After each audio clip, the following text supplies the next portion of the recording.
সবাই হোলি নিয়ে ছবি ভরা পোস্ট দিচ্ছে। কিন্তু হোলি কি? কেন?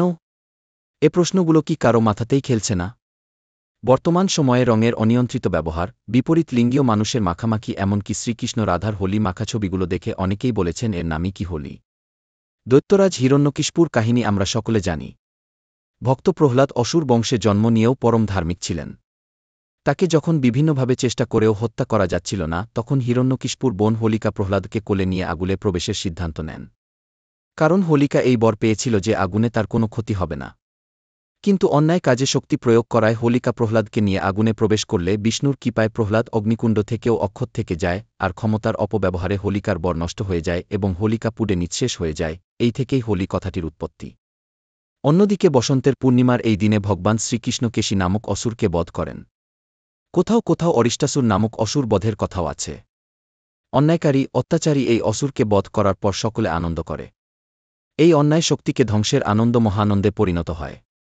অঞ্চলভেদে হোলি বা দোল উদযাপনের ভিন্ন ব্যাখ্যা কিংবা এর সঙ্গে সম্পৃক্ত লোককথার ভিন্নতা থাকতে পারে, কিন্তু উদযাপনের রীতি এক। বাংলায় আমরা বলি দোলযাত্রা, আর পশ্চিম ও মধ্যভারতে হোলি। রং উৎসবের আগের দিন হোলিকা দহন হয় অত্যন্ত ধুমধাম করে।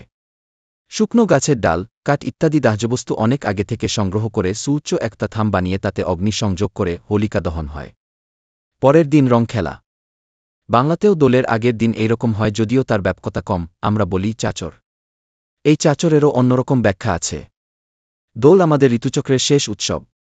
পাতাঝরার সময় বৈশাখের প্রতীক্ষা। এই সময় পড়ে থাকা গাছের শুকনো পাতা, তার ডালপালা একত্রিত করে জ্বালিয়ে দেওয়ার মধ্যে এক সামাজিক তাৎপর্য রয়েছে।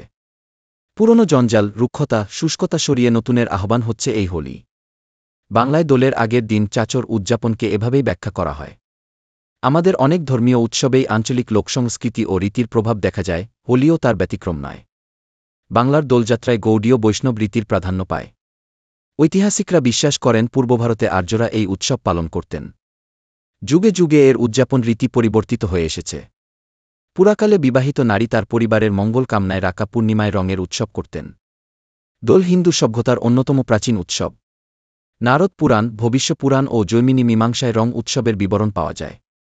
৩০০ খ্রিস্টপূর্বাব্দের এক শিলালিপিতে রাজা হর্ষবর্ধন কর্তৃক হোলিকোৎসব পালনের উল্লেখ পাওয়া যায়। হর্ষবর্ধনের নাটক রত্নাবলীতেও হোলিকোৎসবের উল্লেখ আছে। এমনকি আল বেরুনির বিবরণে জানা যায় মধ্যযুগে কোনো কোনো অঞ্চলে মুসলমানরাও হোলিকোৎসবে সংযুক্ত হতেন। মধ্যযুগের বিখ্যাত চিত্রশিল্পগুলির অন্যতম প্রধান বিষয় রাধাকৃষ্ণের রং উৎসব। এই রাধাকৃষ্ণকে কেন্দ্র করে হোলির যে অতি বৈষ্ণবীয় আচার তা অবশ্যই প্রশ্নযুক্ত। কেননা এটি শ্রীকৃষ্ণের জীবন ইতিহাসের সাথে সঙ্গতিপূর্ণ নয়। কেননা শ্রীকৃষ্ণ ১০০ বছর বয়সে বৃন্দাবন ত্যাগ করার পর সেখানে তার যাওয়াই হয়নি। অন্যদিকে বহু গবেষক রাধার অস্তিত্বকেই অস্বীকার করেছেন। শ্রীকৃষ্ণের ঝুলন থেকে দোল কথার উদ্ভব। হোলি সম্পর্কে বড় একটি তথ্য সকলে এড়িয়ে যায়। ধর্ম ও সমাজ ওতপ্রোত জড়িত। আর একটি উৎসব বা দিন আরও পবিত্র হয়ে ওঠে যদি উক্ত দিনে পৃথিবী মহান পুরুষের জন্ম দেয়। বাঙালি তথা হিন্দু সমাজের অন্যতম মহাপুরুষ শ্রীচৈতন্যের জন্মতিথি হচ্ছে এই পূর্ণিমা তিথি তথা হোলি তিথি। এই মহান পুরুষের জন্ম উৎসবের মাত্রাকে আরও বাড়িয়ে দিয়েছে। অন্যায়কে পরাজিত করার আনন্দে সকলের মন রাঙিয়ে উঠুক। মহান পুরুষের আবির্ভাবে সকলের মন আনন্দে নেচে উঠুক, অবশ্যই অসামাজিকতায় নয়।